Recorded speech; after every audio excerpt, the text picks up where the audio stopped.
안녕하세요. 책과 함께입니다. 오늘은 토스에서 엮은 더 머니북이라는 책으로 함께 얘기 나눠보려고 합니다. 우리가 생애에 걸쳐서 돈을 모으고 쓰고 투자하고 또 대출을 받고 내 집을 마련하고 보험을 들고 세금, 연금 이런 부분까지 모든 사람들에게 필요한 금융에 관한 지식을 쉽게 쓴 책입니다. 그 중에서 몇 가지 흥미로운 부분들 함께 얘기 나눠보려고 합니다. 비상금은 얼마나 모아두면 좋을까요? 월 수입의 3배에서 6배 정도 모아두면 좋다고 합니다. 1인 가구나 외벌이는 6개월치 소득을 모아두는 게 좋고 맞벌이는 3개월치 소득을 추천한다고 합니다. 갑작스럽게 일을 못하게 되는 경우가 있을 수 있잖아요. 그때에 대비해서 이렇게 비상금을 어느 정도 모아두면 좋을까 기준이 될 수 있을 것 같습니다. 외로운 사람이 돈을 낭비하게 되는 이유.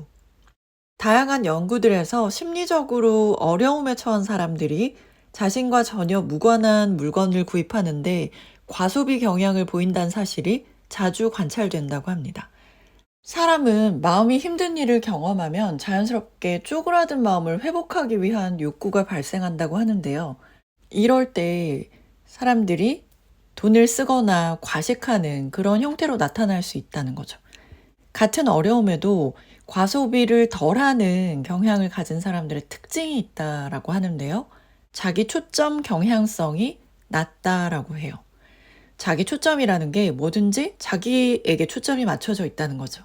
자신이 겪는 일들이 모두 자신과 관련이 있고 자신에게만 집중된 것으로 생각하는 그런 경향성을 자기 초점이라고 합니다.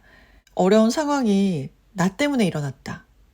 그리고 이런 일은 나에게만 일어난다. 이런 생각이 바로 자기 초점 경향성이라는 거죠. 좀 더 자기 자신을 객관적으로 볼 수 있는 여러 가지 방법들을 사용하는 게 좋을 것 같아요. 이런 마음의 문제를 돈을 쓴다거나 또 물건을 소유한다거나 과식을 하는 그런 형태가 아니라 오히려 글을 쓴다거나 몸을 움직이거나 다른 사람들을 만나서 희로애락을 같이 나누면서 외로움을 다스리는 것이 도움이 될 수 있다라는 거죠. 소비를 줄이면 삶이 평온해질까라는 질문에 대해서 우리는 왜 자꾸 이렇게 돈을 쓸까? 홧김 비용이라는 말이 있는 것처럼 소비는 심리적인 문제에 가장 가깝다고 생각한다. 소비 중독도 결국 정신 건강 이상이랑 이어진다. 소비가 곧 사소한 성취이기 때문에 물건을 사서 받을 때 도파민이 분비되고 그 기쁨을 끊어내는 일이 고통스러웠다.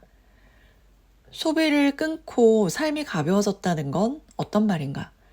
월 500만 원 써야 되는 사람은 연봉 6천만 원 직장이 힘들어도 그만둘 수 없지만 한 달에 100만 원 쓰는 사람은 돈을 덜 줘도 업무 강도가 낮은 곳을 찾아볼 수 있다. 사람이 얼마나 중독되기 쉬운 존재인지 그런 생각을 해보게 돼요.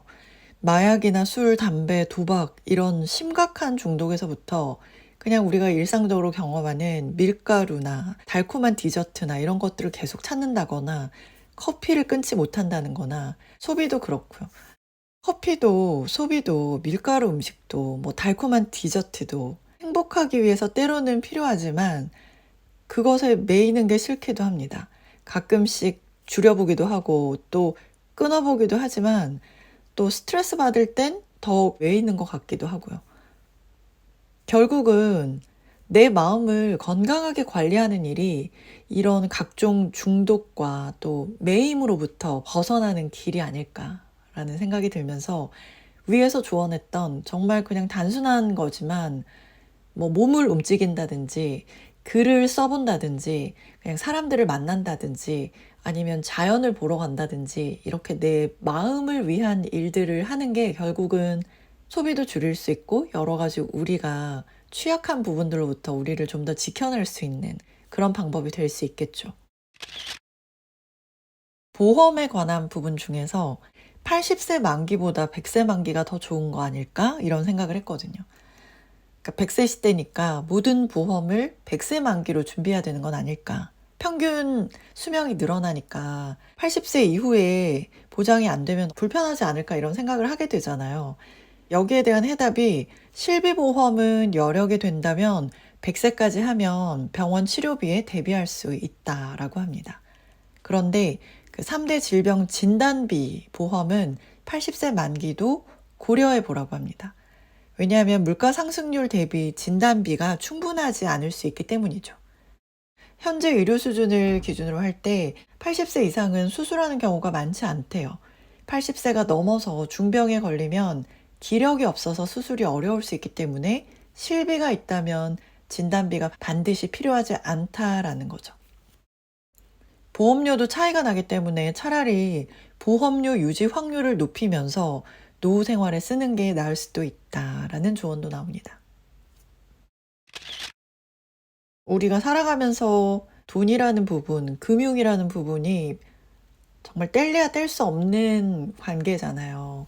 태어나면서부터 죽을 때까지 돈을 계속해서 사용하고 벌고 또 관리하고 금융 활동을 기본적으로 하면서 살아야 되는데 그거에 관한 기본적인 지식들을 굉장히 쉽게 풀어서 쓴 책이라서 여러분들 읽어보시면 도움이 될 것 같습니다.